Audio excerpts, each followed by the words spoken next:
Hey guys, today I'm going to be talking about an educational game I believe is extremely helpful in helping students understand new information in an interactive way that allows them to create the knowledge they learn themselves, basically. The game I'm referring to is a interactive puzzle on jigsawplanet.com. Right here is the URL link that I'll be using, guys, to help me explain my educational game. And yes, guys, I did say a puzzle.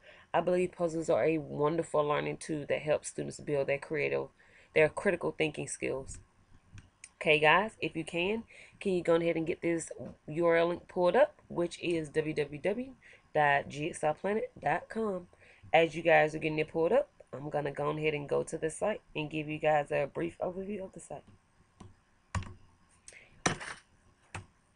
Jigsawplanet.com is a site that makes it simple to create custom jigsaw puzzles.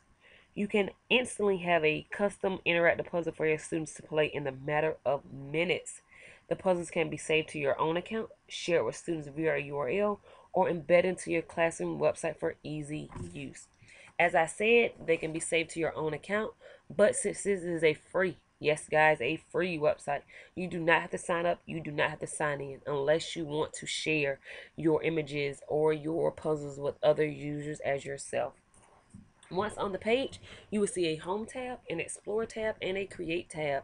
Underneath the Explore tab is different other tabs that has the last created puzzles, that has the week's most played, that has the total most played, that has the now played, and the top popular tags that people search.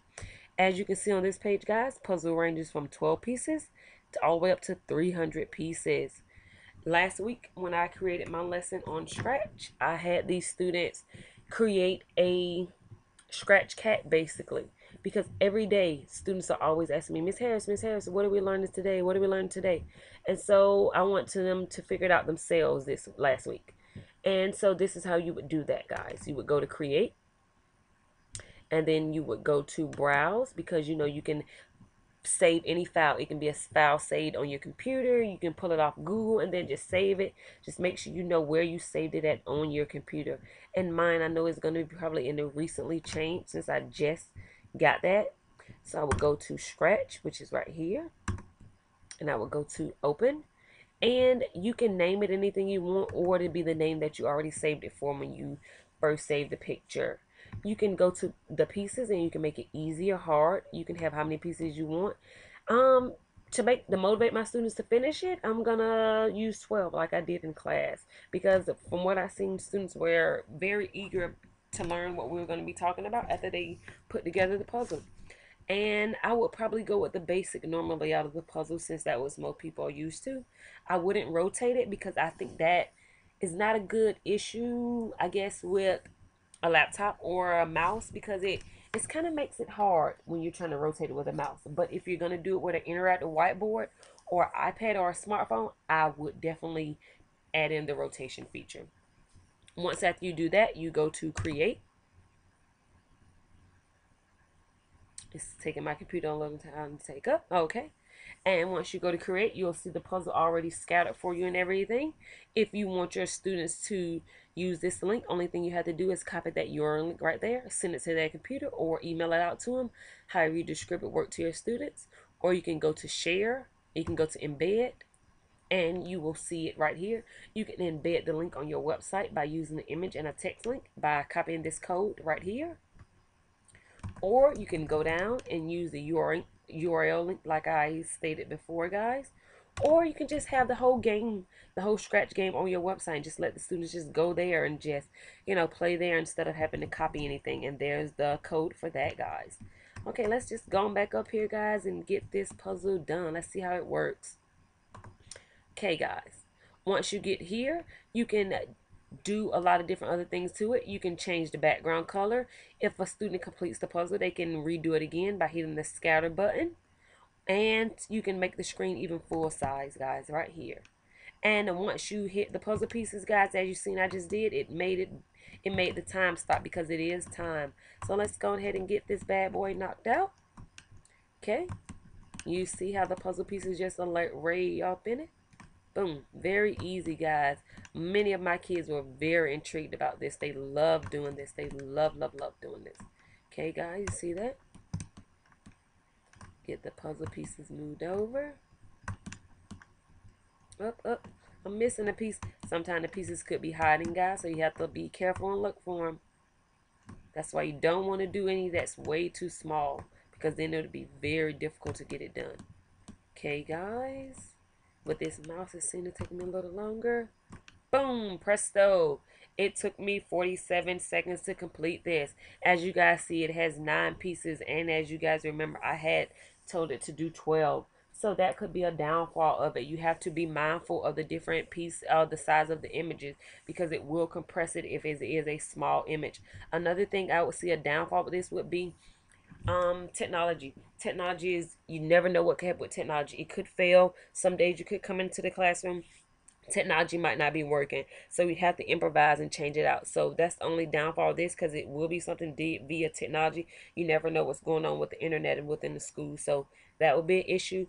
Also, you have to watch out for different students and their learning needs. Some students, it might take them a long time. Some students, it might not take them that long of a time. So you just have to, make sure you create it that's in the scope of your learners. Next, another thing that I want to show you guys with this program is you don't have to just do a picture or image. You can do your entire PowerPoint lesson, guys. Yes, guys, your entire PowerPoint lesson. And the ways you guys can do that would be this. Let's go back out. Let's go back out to this. And we're going to go to my PowerPoint slide right here. And I'm going to go ahead and go to this. And I'm going to go ahead and go to save, guys. This is what you would do with your PowerPoint. You would go to save as. Once you go to save as, you will go to save as type, and you will go all the way down to JPEG file. You would change it to a JPEG file, your PowerPoint. And instead of saving it as a PowerPoint presentation, you would save it as a JPEG file. And you would hit save, which will prompt you, do you want to export all these using the current slide? You would hit yes. You want to save every slide as a JPEG. Then once you do that, you can upload every slide up until the Jigsaw planet. And then instead of giving your kids a boring lecture, you can give them one that interact and let them get them moving out their seats. And how would you do that? You would hit save, and then it will say okay, they got them all saved up. And then you would just go back. You would go back to jigsawplanet.com. You would go back to that, and you would go to create again, guys. Okay, and then you would go to browse, as I did. Remember, I just changed that, so probably be my recent change, guys.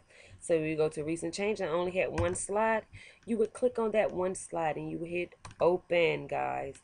And then you don't want it to be too much, because you never know, your lesson could, your classroom lessons could be a 60-minute lesson, or it could be a 90-minute lesson, and you still don't want it to take too much time, because then students can get bored. So you would probably do about 12 again. You would go to about 12. You go to that and make it kind of easy to get kids moving up, get them moving out in their seats, have different kids come up and do it, and then you would go to create. Boom. You see, guys, right here, you have the slide. You already have the slide. Very neat, very cool. I figured this out yesterday, and I thought this was very awesome, very awesome. So this is what you can do with every lesson. Remember, guys, I told you got to move them out the way, because it is hard to see them, because they do stick them all on top of each other. So you move them all out the way so you can go ahead and get this bad boy put together. So you go ahead and get the puzzles moving around. Boom. You go ahead and get the pieces in. Boom. Boom.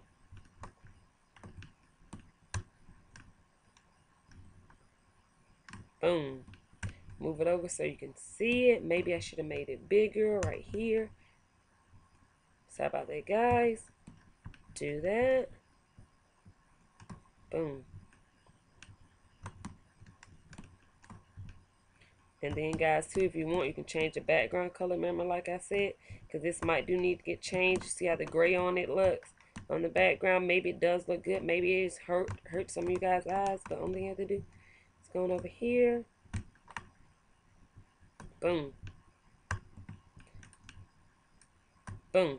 See See that? It took me a minute and 14 seconds. Not that bad, guys, if you're going to be teaching a whole lesson, probably like 10 slides. Not that bad to get the kids interactive, learning about what they're doing, motivate to learn. So, I mean, right here it did do 12 pieces like I said before. So I guess you just got to be mindful of the different pieces you have and the size of the image. And guys, I hope you guys enjoyed my interactive game on puzzles. And I hope you guys use this in your future class because I sure will again. And this is Star, guys. Have a good night.